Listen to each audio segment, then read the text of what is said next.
let's go ahead and put to bed the football talk. I know everybody on here wants to talk more about the suspensions from Indiana basketball, and we haven't gotten to hear your take on that stuff, Dustin. I'm not sure if you watched Indiana Northwestern the other day, but they were without 5 scholarship players, 2 of them starters, Xavier Johnson, Parker Stewart, also the likes of Christian Lander, Michael Durr, and then I'm forgetting the 5th one, Tamar Bates. Yep. But just overall, what are your initial thoughts on what went down? Do you think it was handled correctly, or what do you think? Yeah, I mean, obviously none of us really know what the situation was. At least I didn't as of yesterday. So it's hard for me to speculate and ask whether it was or the perspective that it was handled correctly because I don't know the situation. At the same time, Indiana's gone through a flurry of coaches, whether it's Kelvin Sampson, Tom Crean, Archie Miller, where I would say that discipline wasn't at the forefront. And that if you let one player slip or if you let one thing slip, there's typically a snowball effect to where players believe, it's one of the things that you give them an inch, they take a mile, right? And sometimes that happens. And who could blame 18, 19, 20-year-old kids? If you think you can get away with something, why wouldn't you do that? So that got to be a problem. I mean, just look at how that whole Kelvin Sampson thing unfolded. I mean, there were guys on that team. It was a rough stretch in the transition from Kelvin Sampson to Tom Crean. I know Dan Dockich has talked about that, and even Tom Crean talked about that at length. So I think that what Mike Woodson is saying is, no, we're doing things my way. I'm establishing this culture. I don't give a damn. We're going to win as a team. We're going to lose as a team. And if it costs us the NCAA tournament, in the long run, this is going to be better for the program. And I think that that's a strong message to send because previous coaches didn't do that. I know it's frustrating if you're an Indiana fan watching that because you had a game that you really couldn't afford to lose in your NCAA tournament push and you weren't able to get a win in that. But this is a team that still has opportunities ahead. What are they? They still have Wisconsin, Ohio State, Michigan State. Yeah, back to back. You go at Michigan State this weekend. You come back home and face Wisconsin. Then you go back on the road again and face Ohio State.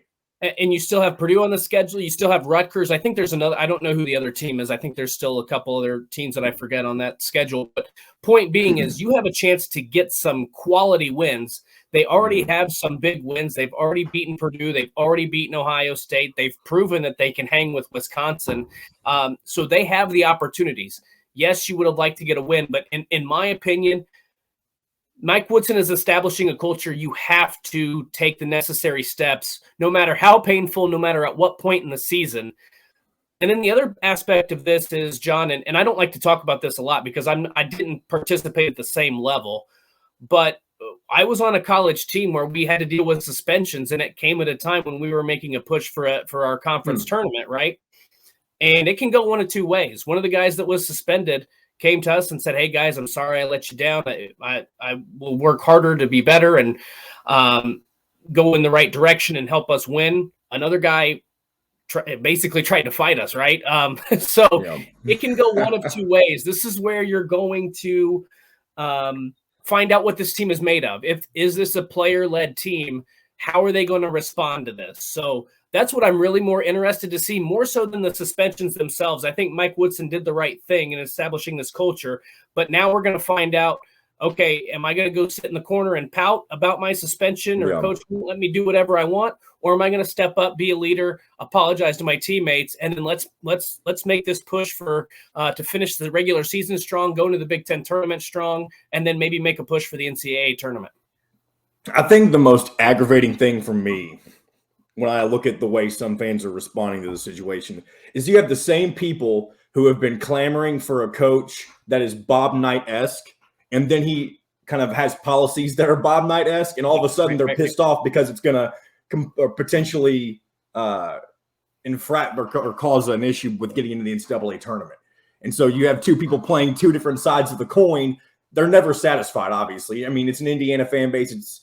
It's one of the most raucous in the country. You obviously expect that kind of stuff, but I think you have to be reasonable in your expectations for what do you want these kids to be. You want them to grow as human beings. They're not just basketball players. Most of them aren't going to play in the NBA. I mean, and a matter of fact, maybe none of them are going to play in the NBA, this particular group. You want these people to grow as human beings. You want them to be mature adults after they leave college. and you want this to be a good learning experience for them. Yeah, I agree with everything that you just said. And look, you don't put this on Mike Woodson. Those student athletes knew the rules.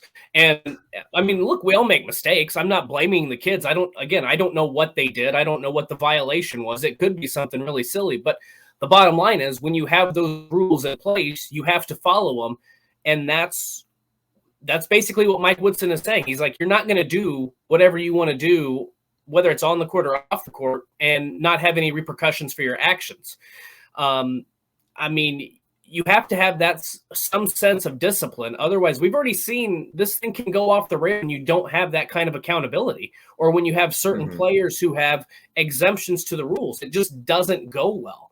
So I think this is a good move, and it sets the precedent that, hey, I can't mess around, right? I can't. Yeah. I have to do what I need to do. I have to follow these rules. Otherwise, I'm not going to play. And I thought it was great that what Mike Woodson said, if they don't want to follow these rules, then we need to get them out of here. I think that's a great message. One thing I mentioned to Jim after the show yesterday is back when Tom Crean first got hired, he pretty much cleaned the entire house. He only had one scholarship player on, or maybe, I don't know if it was a scholarship player or somebody. He was playing managers. I just remember that much. It was complete cleaning of house. I don't think Mike Woodson's going to have to do something like that, especially when you factor in the transfer portal nowadays. Right. But it will be interesting to see how the rest of this season plays out.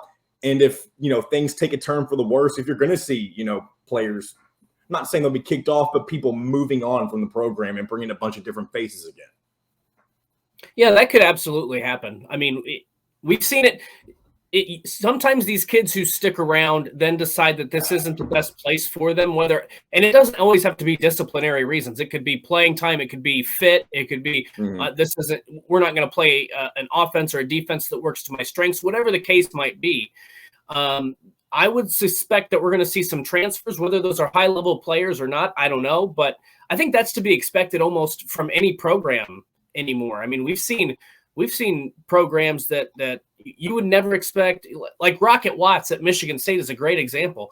Who would have expected that guy to move on? He was having a good career in East Lansing, and he decides to transfer out. So you never really know how this is going to work. Sometimes look at Al Durham. I mean, Providence is 20-2 right now. They lead the Big Ten, or the Big Ten East. They lead the Big East by a game and a half, or I don't know how that math works out. But I mean, sometimes it works out for the best when these kids move on too.